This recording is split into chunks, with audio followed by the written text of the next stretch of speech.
Oh, so mayong butang mayong gabi kung saan mo kalibutan karon nahimutang no. O bago ta mo flight mo kaon sa tag manginasal bahalag malita. Basta ka mo kaon tag manginasal no, maitingalan si Manong Guard. Oh, asa man ni padulong dako man kay nig bag. Way problema na ko guard. Ibilin sa naman yung bag diri ha kay burag bugat jud kay ni mo kaon mi kay murag gutom na jud ba. Unya kani akong kauban ulawon ba kay ni rin akong tanaw sa man imong gusto dai pa.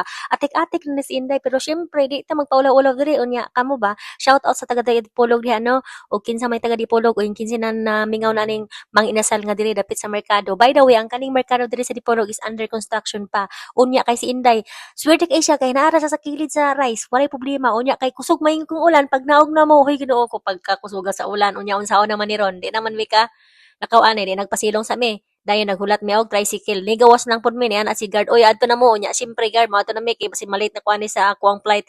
Kaning adlaw is May 31. Flight na ko pagkaugma to Manila. And then kusog man kayong ulan so magpahipi sa midis dapin samtang gahulat og service. That's all. Thank you. Bye.